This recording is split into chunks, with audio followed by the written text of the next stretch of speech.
What if your 84-year-old mother vanished overnight, and the only clue left behind was a pool of her own blood? What if the last person to see her alive was someone she trusted completely, a family member? What if anonymous notes started arriving, demanding millions in cryptocurrency, and nobody could tell which ones were real? And what if after 3 months, with the FBI involved, thousands of tips collected, and DNA sitting in a lab, there were still 0 suspects? 0 arrests? 0 answers? That is exactly where this case stands. The disappearance of Nancy Guthrie, 84-year-old mother of NBC Today anchor Savannah Guthrie, is one of the most baffling unsolved mysteries in America right now. And today, we are going through everything. Every clue. Every contradiction. Every unanswered question. By the end of this video, you will understand why investigators are still searching and why this case is far from over. January 31st, 2026. A Saturday evening. Tucson, Arizona. A quiet, affluent neighborhood called Catalina Foothills, the kind of place where nothing like this is supposed to happen. Nancy Guthrie had spent the evening with family. Her son-in-law, Tommaso Cioni, married to her daughter Annie, dropped her off at home at approximately 9:50 p.m. He watched her go inside.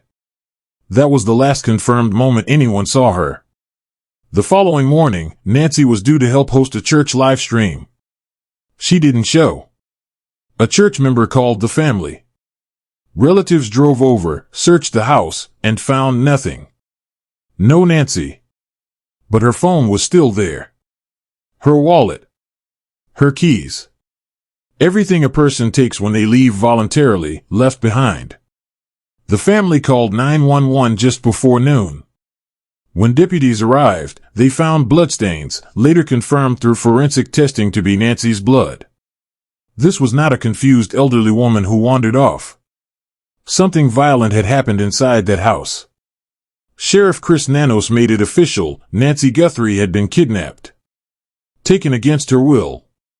The FBI, U.S. Customs and Border Protection, and search and rescue teams were all brought in within hours.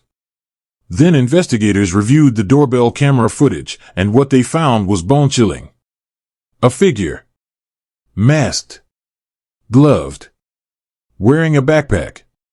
Standing on Nancy's front doorstep in the dark, scanning his surroundings slowly, making sure no one was watching. The FBI released this footage publicly. To this day, no one knows who this man is. Whether he acted alone or had help, unknown.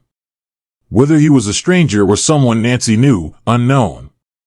Within 24 hours, the ransom notes began arriving. The first showed up at local Tucson TV station KOLD.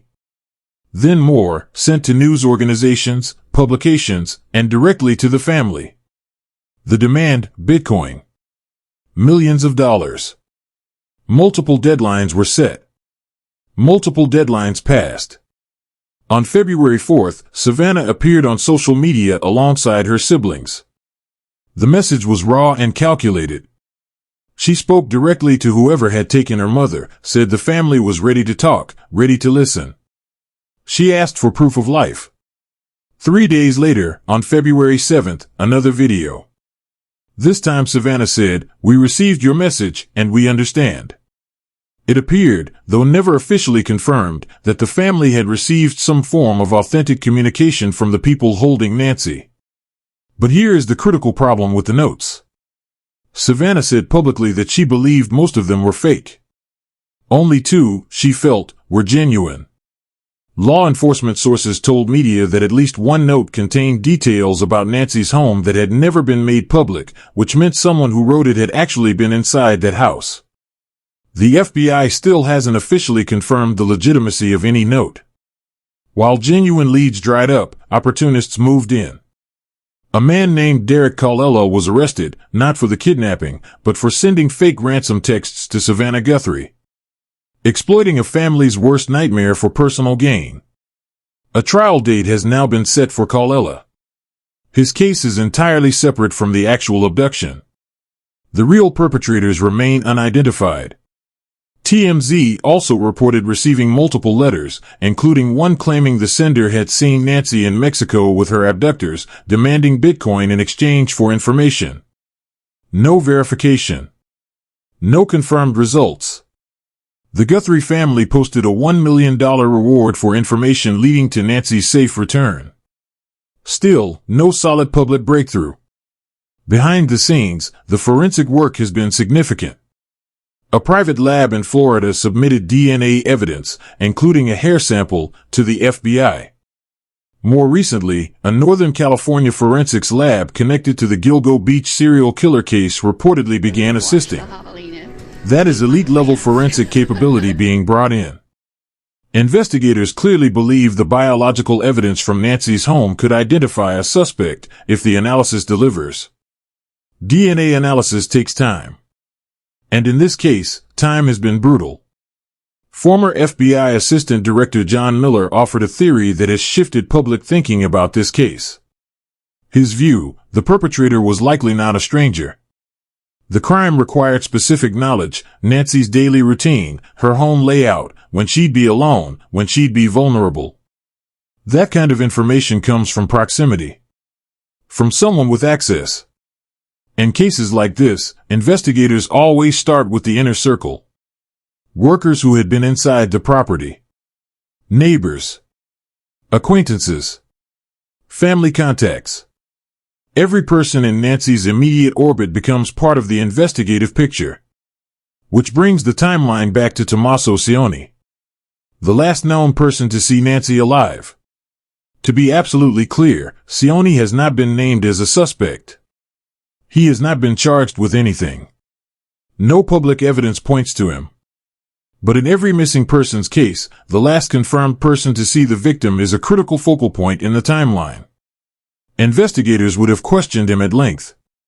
Whether his account has been fully verified has never been publicly addressed, and that silence is something investigators and observers have noted. Now, the investigation itself has become its own controversy. Sheriff Chris Nanos has faced intense scrutiny from the beginning. The Pima County Board of Supervisors voted unanimously to open a formal investigation into his handling of the case. A recall effort was launched against him. On April 17th, social media erupted with reports that a new person of interest had been detained. The rumor spread fast, tens of thousands of views within hours. A Fox News reporter asked the sheriff directly. His answer?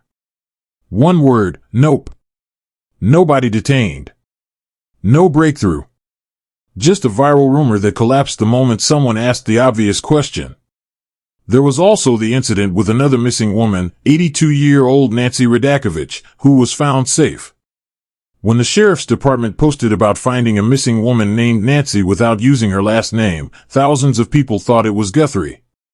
The backlash was immediate and fierce. You have two missing Nancys and you didn't include a last name? It became a symbol of the criticism surrounding how this department has communicated throughout the case. Neighbors in the Catalina foothills described Nancy as vivacious and deeply engaged in her community. They described the neighborhood as living under a shadow of unease. Sheriff Nanos warned publicly that the suspect could strike again, that a danger to the public may still exist. Savannah Guthrie returned to the Today Show on April 6th, her first appearance in over 2 months. She said, I can't come back and try to be something that I'm not. But I can't not come back, because it's my family. NBC producers reportedly put strict protocols in place for how breaking news on the case would be handled if it came in while she was live on air. Today is May 2nd, 2026. Day 91. Here is the full picture. Nancy Guthrie, 84, was abducted from her Tucson home. Her blood was found at the scene. A masked, gloved man was caught on her doorbell camera. Ransom notes, some fake, possibly some real, flooded in. Cryptocurrency demands were made. The FBI is deeply involved. Elite DNA labs are analyzing evidence. A fake ransom texter has been charged. A former FBI official believes the suspect likely knew Nancy. No suspect has been publicly named. No arrest has been made. Nancy Guthrie has not been found. 3 months in. And the most important question, where is she? Has no answer. If you have any information, contact the FBI tip line at 1-800-CALL-FBI or the Pima County Sheriff's Department. A $1 million reward is still active. This case is not cold. Someone out there knows something. And one tip, even a small one, can change everything. Share this video. Stay with the case code. We are watching this closely, and we will be back the moment something breaks.